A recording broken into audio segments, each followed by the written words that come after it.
Imagine standing at the crossroads of your life, facing the man you once loved, as he announces he's leaving you for someone else at your own daughter's graduation, no less. How do you react? Do you crumble or do you rise? Today, I'm sharing the story of how I turned betrayal into empowerment and rebuilt my life from the ashes. If you've ever felt lost or like everything was falling apart, you won't want to miss this. And hey, before we dive in, comment below where you're tuning in from. I love hearing from you. And don't forget to hit like and subscribe for more stories of strength and transformation. Let's get started. The day had been perfect, the air crisp with the kind of clarity that only comes with spring. The grandeur of the ceremony was overwhelming.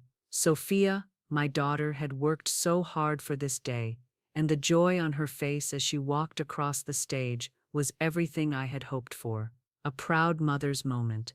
As we made our way to the dinner, the large banquet hall was alive with chatter, laughter, and the clink of silverware against plates. It was supposed to be a celebration, a night to remember, but nothing could prepare me for what would come next.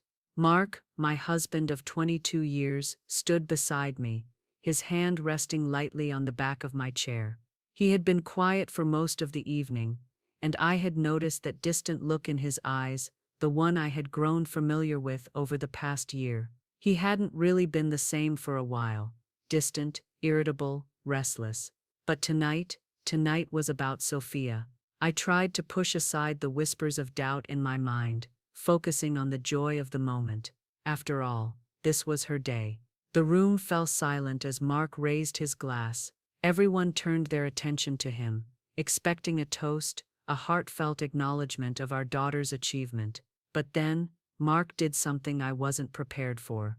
"I've decided to leave," he said, his voice ringing clear through the silence. His words, casual as they sounded, felt like a thunderclap, shaking the room into a stunned stillness.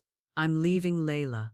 I've been seeing someone else." The air in the room grew heavy. A gasp escaped from my lips, but I quickly forced myself to breathe. The silence stretched, thick with disbelief. The shock in the room was palpable, but what was even more shocking was the sudden clarity that settled within me. I had known something was off. The distance between us had been widening for months, but to hear him say it so plainly, to announce it to everyone like some casual decision to change a pair of shoes, it was too much. The weight of his betrayal hung in the air like smoke, and for a moment I wondered if I would suffocate under its heaviness. But I didn't.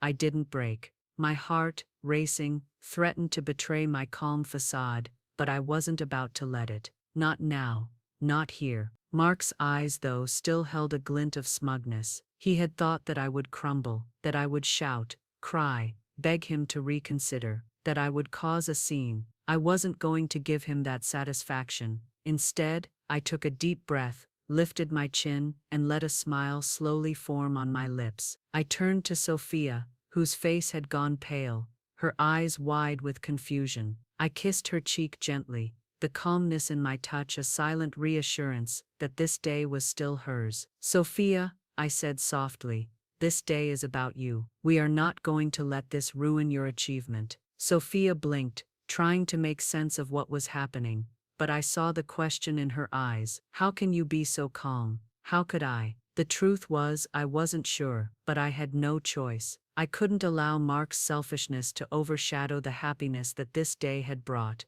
And as the murmurs of disbelief spread across the room, I stood up, my movements slow and deliberate. The spotlight was no longer on me. It had shifted to the betrayal, to Mark, and he was now the one in the wrong. "Please," I said to our guests, my voice clear, "enjoy your meal. This is Sophia's moment. Let's not forget that." I felt every pair of eyes on me as I walked away from the table, my heart thumping, but my mind focused, sharp. The click of my heels echoed in the silence behind me, marking my exit from the scene. The door swung open, and the cool air hit my face as I stepped outside, feeling a strange sense of relief flood my chest. Behind me, I heard the door burst open, followed by Mark's voice, now high-pitched and frantic. "Layla, what is this? What's going on? What have you done?" But I didn't stop. I didn't even turn around. I had known for a long time that this moment would come. It had always been in the back of my mind. The knowledge that one day, Mark's lies would be exposed. That one day, he would decide he wanted something, or someone else. I just hadn't expected it to come this way,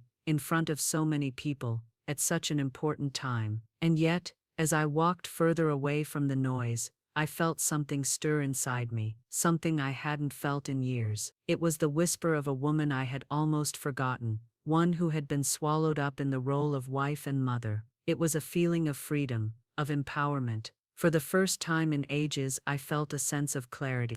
No, I wouldn't beg him to stay. I wouldn't fight for a man who had already chosen another woman. I wasn't going to let this betrayal define me. I was done. The night was still young, but my life in that moment had already begun to change, and nothing would ever be the same again. The moment I stepped out of the banquet hall, the cool night air hit my face like a wave. It was such a stark contrast to the heated chaos I had just left behind. Mark's cruel announcement still hanging in the air, like a storm cloud ready to burst. The world outside seemed so calm in comparison. The streets of the city lit by the soft glow of streetlights, the sounds of distant laughter and car engines barely reaching my ears. For a moment I allowed myself to stand there, in the quiet, away from the eyes that had been watching me, waiting for me to break, but I didn't break. In fact, as the cold air brushed against my skin, I felt a strange sense of clarity, as though the world had paused for a moment, just for me. I was aware of the bitter sting of betrayal, but strangely I wasn't drowning in it.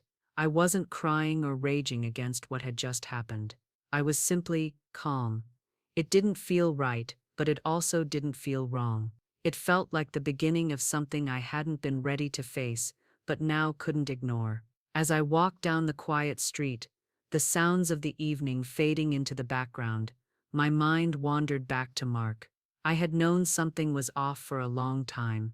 This wasn't an overnight betrayal. Despite how it felt, looking back I could trace the slow unraveling of our marriage, each moment of neglect building up like a weight on my chest. The first time I noticed it was when he started pulling away, retreating into himself instead of leaning on me, like he had always done. He would come home late from work, distant, his mind obviously elsewhere. I used to ask him about it, about the long hours, about his changing moods, but the answers were always vague, dismissive. He would smile, tell me it was nothing, that it was just work, and I'd believe him, because that's what I always did. I trusted him. Then there were the words. Words I couldn't seem to shake off, even now. A year ago, when I had asked him what was going on between us, he'd simply shrugged and said, "I just need some space. I need to find myself, Layla. I need freedom." Freedom, as if our life, our family, was a cage he couldn't wait to escape. I had been angry then, but I had brushed it off, thinking it was just a phase. After all, we had built a life together, raised a daughter, invested so much in each other's dreams. But somewhere in that moment, I had heard the warning bells ringing in the distance, faint but unmistakable. The sacrifices I had made over the years suddenly came rushing back to me. My career, my aspirations. They had all been put on hold. I had always told myself that it was just temporary, that I would have my time later, after we settled, after Sophia grew older. I supported Mark through every career change, every business venture he wanted to chase, every dream he had. I was the one who put everything on the back burner. My hopes, my goals, my dreams, so he could have his shot at success. And for a while I didn't mind. I was proud to be his partner, proud to raise a family with him. But looking back now, it felt as though I had been the one making all the compromises, all the sacrifices, while he had been the one free to chase whatever he wanted. It had always been about him, always. And now, in the midst of all this, he was leaving me, for someone younger, someone who didn't have all these years of shared memories, someone who wasn't burdened by the weight of years spent building a life together. The pain of that realization threatened to creep in, but I quickly pushed it away, locking it back where it belonged. It wouldn't consume me, not now. I felt a strange detachment from the person I had been just a moment ago. Layla. The wife, the mother, the woman who had always put others first. That woman was slipping away, and in her place stood someone I barely recognized. Someone who was tired of being the afterthought, the second choice. The one who had always been too busy holding things together to take care of herself. I could feel the power shift inside me. It was subtle, almost imperceptible, but it was there. I wasn't going to let this moment define me. I wouldn't allow Mark's departure, his cold, calculated decision, to be the end of my story. It would be the end of his, but not mine. I wasn't going to collapse under the weight of his betrayal. No, this was my turning point. This was the beginning of something new. I could feel the change stirring deep within me. The woman who had sacrificed so much for everyone else was fading away. The woman who had always been there, always trying to please, always holding things together, was no longer going to be silent. I wasn't going to sit back and let Mark's choices shape my future. I was going to take control. The years I had spent supporting him, the sacrifices I had made, they weren't going to be for nothing. I had given everything I had, but now it was my turn. I didn't know what I was going to do next, but I knew one thing for certain. I would never let this moment of betrayal control me. It was his betrayal, but it wouldn't be my undoing. I would find a way to rise above it, to redefine myself. I had spent too many years living in his shadow, too many years supporting his dreams, while mine went unnoticed, but not anymore. The cool breeze in the night air whispered in my ear, and I took a deep breath. I had come this far. I wasn't going to stop now. The days that followed Mark's public announcement were a blur. The shock of it all slowly morphed into a quiet, simmering anger. But more than that, it was the feeling of something being unfinished, a nagging sensation that refused to let me go. I had stepped outside the storm, but I hadn't yet figured out how to stop it. Mark's words still echoed in my mind, but instead of letting them break me, I began to focus, to think. It wasn't just the affair that hurt, it was everything else. The lies, the deception, the way he had made it sound so simple, so calculated, as if our entire life together, the years of effort, had meant nothing. It wasn't an isolated betrayal, it was part of something bigger, something that had been going on for far longer than I had realized, and I needed to know just how deep it ran. I wasn't going to confront him, not yet. That would have been too easy, too public. I needed to understand what was really going on first. I needed to find out how far Mark had gone, how much he had hidden, and most importantly, how I could use this knowledge to protect myself. I started with the bank accounts.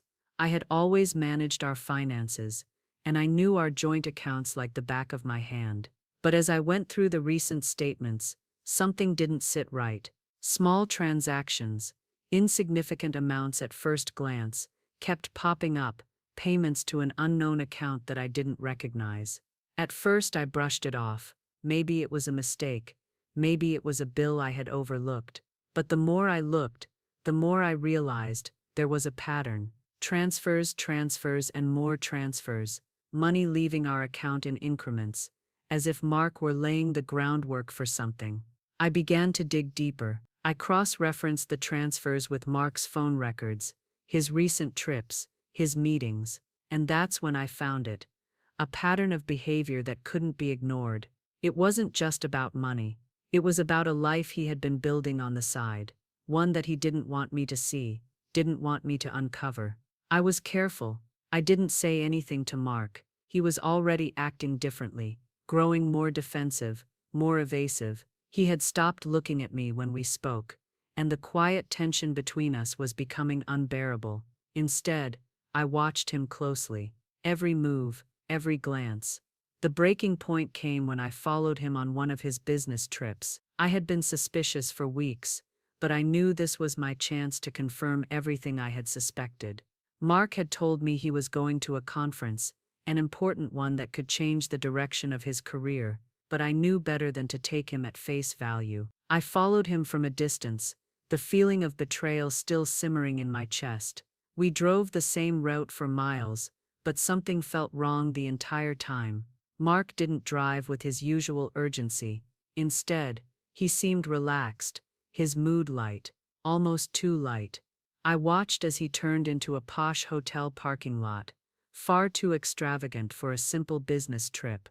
I waited in my car for what felt like hours, my heart racing with anticipation. When he finally emerged, he was with her, Holly, the younger woman, the one who had been nothing more than a name and a phantom in the back of my mind until now.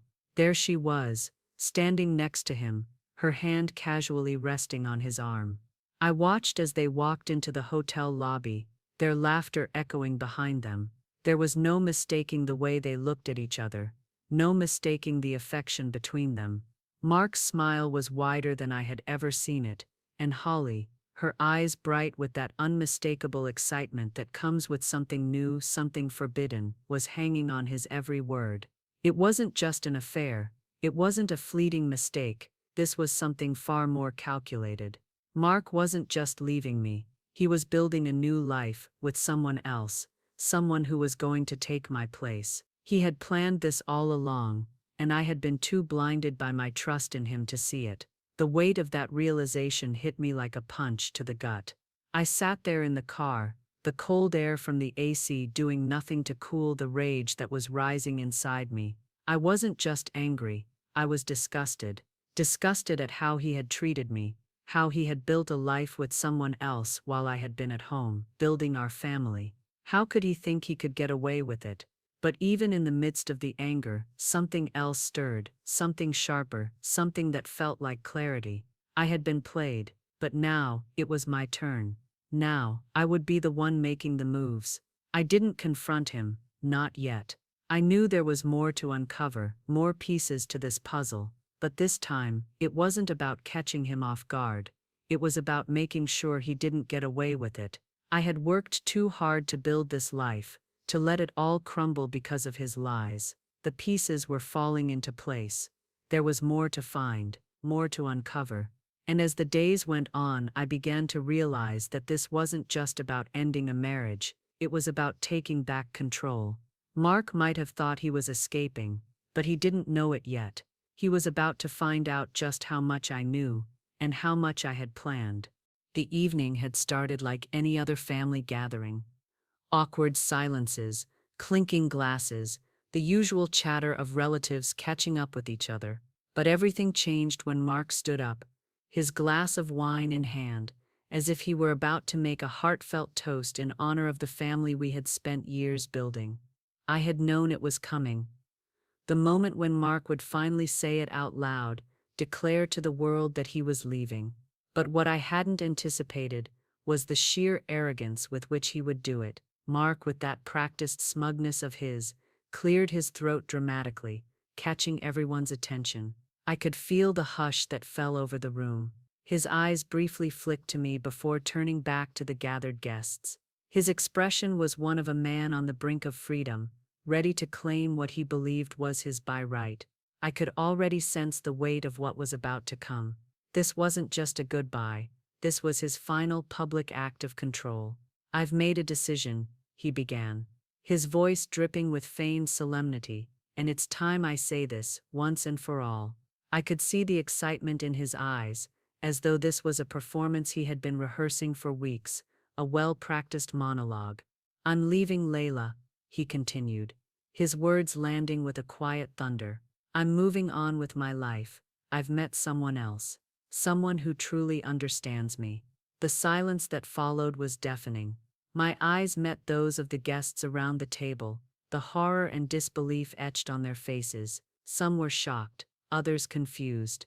My daughter Sophia was frozen in place, staring at Mark with a mixture of disbelief and raw hurt.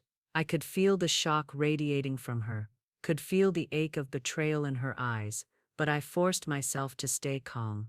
I wasn't going to let this be her moment of devastation. I wasn't going to let Mark take that from her. I stood up from my seat, my movements deliberate, measured. The guests, still stunned by Mark's announcement, were too stunned to speak.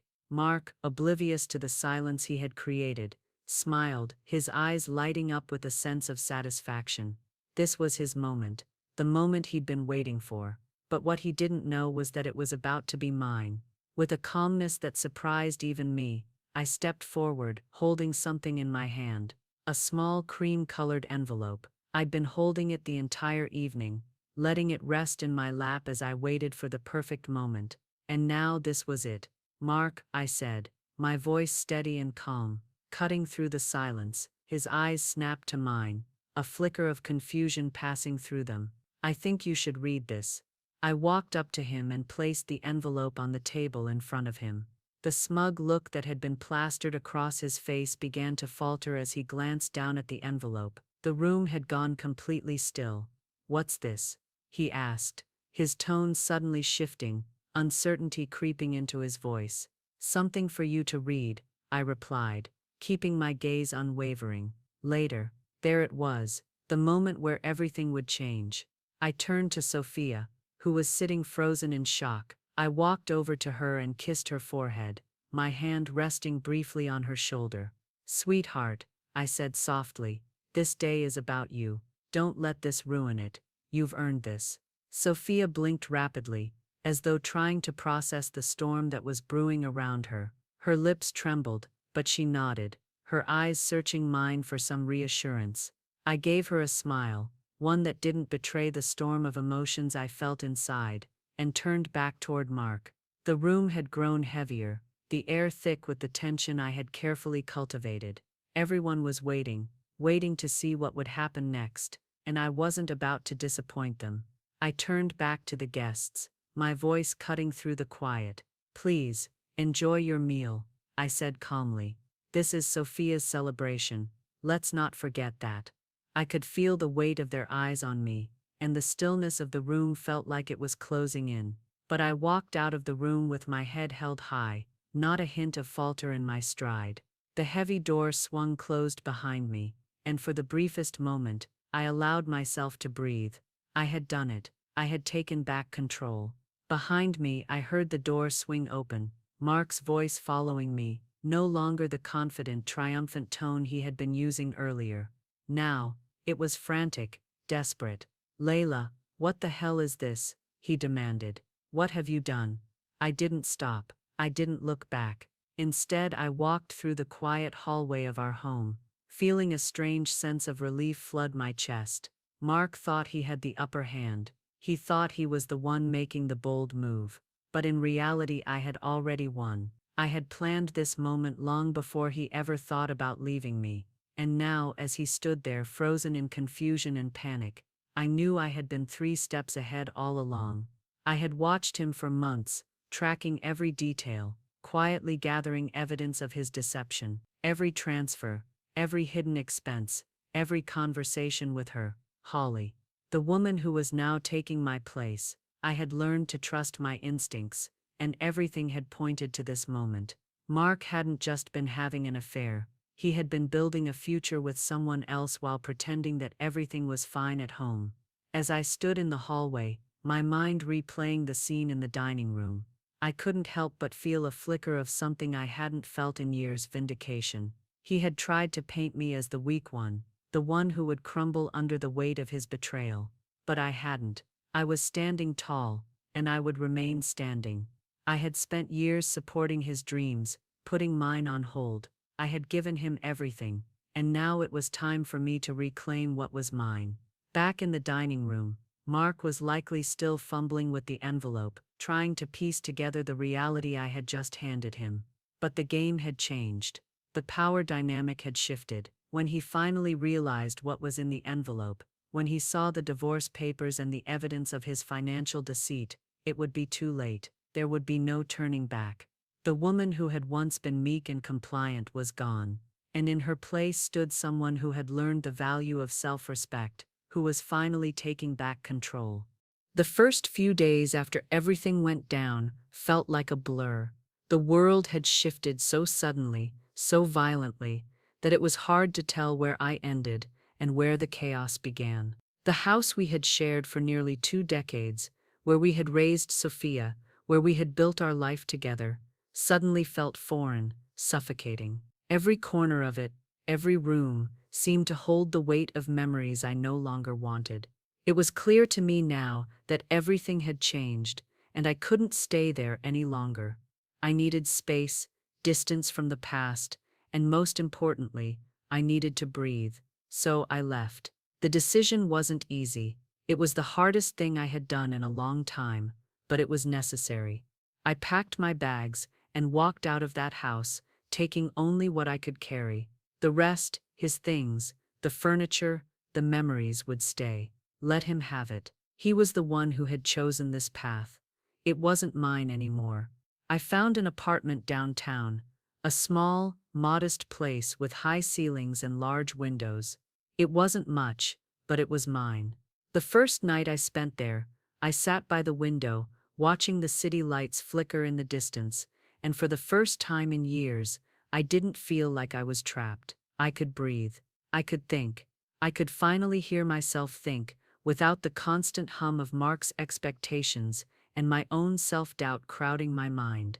It felt strange, at first, like stepping into a life I had almost forgotten I wanted. But it was a good strange. I woke up the next morning and made coffee in a tiny kitchen, savoring the quiet. There were no arguments, no long silences to navigate. It was just me, and for the first time in years, that was enough.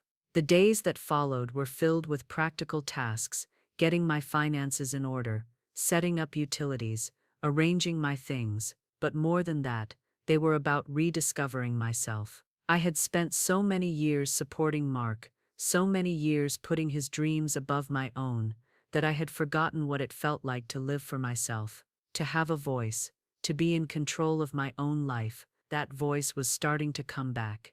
It didn't take long for me to start thinking about the future, about what I wanted, what I could do, how I could turn this devastating chapter into something empowering. I had worked in finance for years, but I had always kept my ambitions in the background, waiting for the right moment to step forward. Now that moment had come. I called some old friends from my corporate days, reaching out to connections in the industry. I didn't expect much at first, but soon, the conversations began to flow. People who had once known me as just Mark's wife were now seeing me for who I was, a capable, intelligent woman with experience, skills, and a drive to help others. I started thinking about all the women I had met over the years, women who were going through similar struggles, who had sacrificed their careers for their families, who had let their identities be swallowed by their marriages. I wanted to help them, show them how to take control of their finances, their futures, and that's how my business, Empowered Finance Consulting, was born. It started small, just me, working from my apartment, with a laptop and a determination to make a difference, but every day it grew.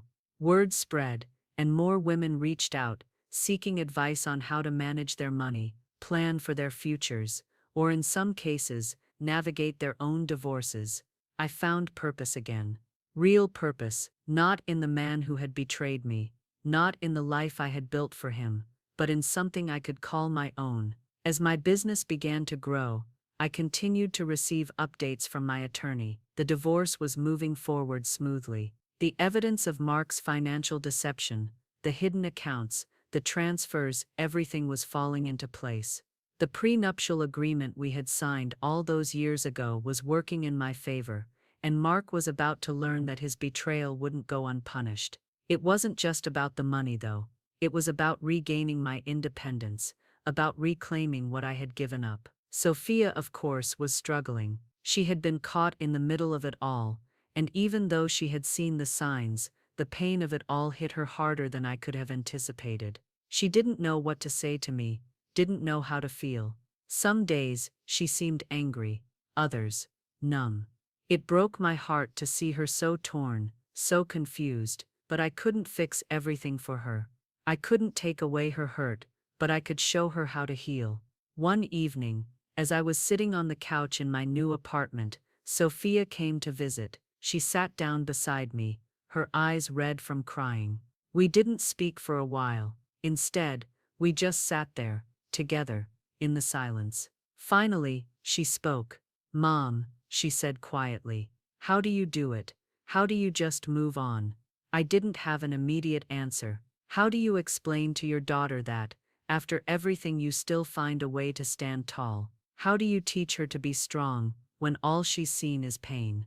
But I tried. "You don't move on, Sophia," I said softly. "You rebuild. You take everything that's happened, all the hurt, and you use it to make yourself stronger.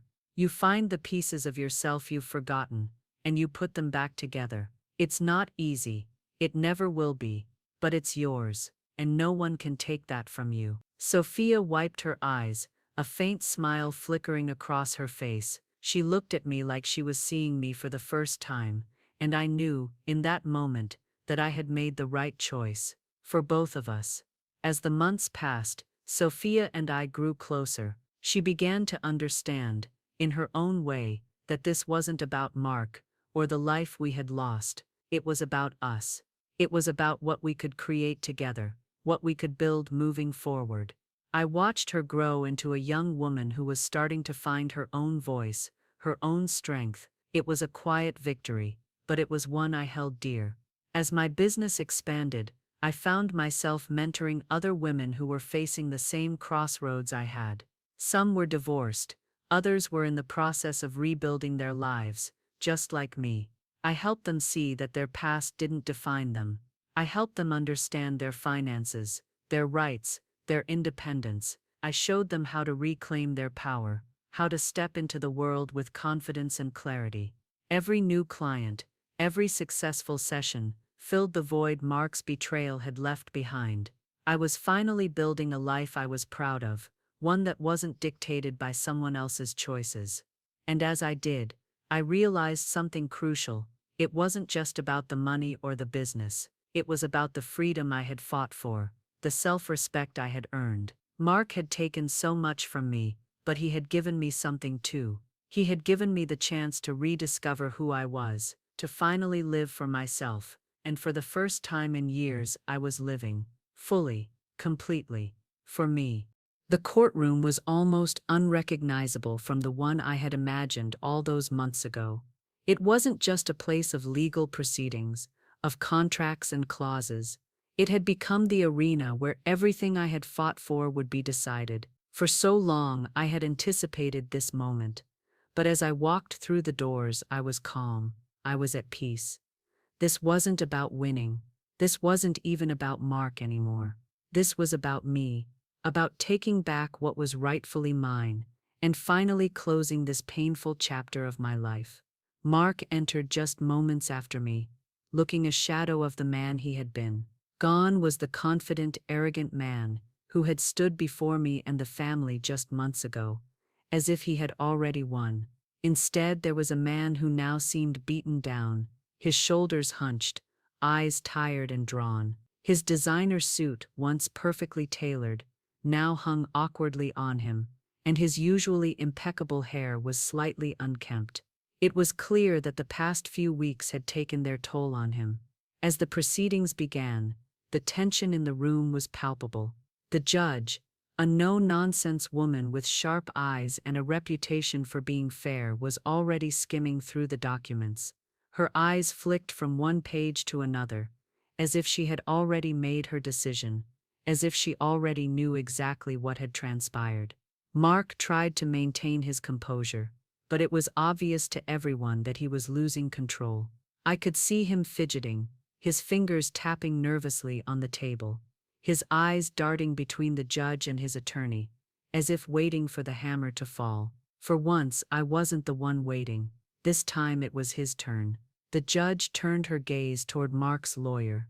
"Mr. Campbell," she said, her voice firm but not unkind, "your client's financial disclosures have been found to be incomplete, and it appears intentionally so." I could feel the weight of the moment. The judge had already read the evidence. My evidence. Mark's attempts to hide his financial dealings, the secret bank accounts, the transfers to Holly, the hidden properties. Everything was laid bare before the court. I didn't have to say a word. The facts spoke for themselves. The room grew even quieter. The silence stretched for what felt like an eternity. but in that silence I felt an unexpected calm. There was nothing left for me to prove. I had already won. Mark's face, pale and tight, betrayed his shock. He had expected the court to side with him, to believe his version of the story. He had assumed I would be the one humiliated, the one scrambling to defend myself. But in this courtroom it was him who was exposed, and I was the one who stood tall, unwavering. Mr. Caldwell, the judge continued, her voice cutting through the air like a blade. It's clear that your actions over the past year, your deliberate deception and concealment of assets, are a breach of trust not only in this marriage, but in this court. Based on the prenuptial agreement and the evidence presented, I find in favor of Mrs. Caldwell. For a moment I couldn't breathe. The weight of her words sank in, but they didn't crush me. They lifted me. I wasn't just getting what was owed to me in a legal sense. This was justice. Real, undeniable justice. I looked over at Mark. His face had drained of color. I could see him trying to process it, his lips moving but no words coming out. He had no idea how this had happened, how his life had unraveled so completely. The judge's gavel slammed down, and the courtroom echoed with the sound of finality. You will receive 50% of the shared retirement accounts, she continued, addressing me. The family home will remain in your possession, as well as the funds from the joint accounts. Mr. Caldwell, you will receive a share of your private accounts, but all other assets and properties will remain with Mrs. Caldwell. I felt a wave of relief wash over me. I had won. The money, the house, those were just symbols, markers of the battle. What I had truly won, though, was my dignity, my sense of self, and the ability to finally walk away from a life that had been defined by Mark's choices. I wasn't just walking out of this courtroom with assets, I was walking out with my power. As I stood, ready to leave, I could hear Mark calling my name. His voice, desperate now, had the edge of someone who still didn't quite grasp what had happened. Layla, he said, his voice shaking. Please, we can still work this out. We can fix this, it doesn't have to be like this. I paused, turning toward him for the first time since the hearing began. He stood there, his hand outstretched, his face a mixture of regret and fear. But I felt nothing for him anymore. No sympathy, no anger, just nothing. The man who had once been my partner, my husband, the father of our child, was a stranger to me now. No, Mark, I said firmly, my voice steady and clear. It's over. There's nothing left to fix. His face twisted, his expression faltering between disbelief and frustration. You don't mean that, he said, his words pleading now. Layla, we built this life together. We have so much history, so many memories. Please, let's just talk about this. I stood there for a moment, staring at him, letting the silence hang between us. The old Layla, the one who had spent years trying to make everything work, trying to fix things for him, for our family, might have considered this. She might have listened, might have tried to salvage something from the wreckage, but that Layla was gone, and the woman standing before him now wasn't going back. I don't need to talk, Mark, I said, my voice unwavering. I've already made my decision. It's done. You made your choices, and now I'm making mine. This is where I walk away. I turned to leave, but then I heard him one last time. You can't just leave me with nothing. I didn't look back. You'll have to figure that out on your own, I said quietly, my back straight, my steps firm. As I walked out of the courtroom, a sense of finality settled over me. This was it, the end of everything Mark had built on lies and deceit, the end of the life we once shared.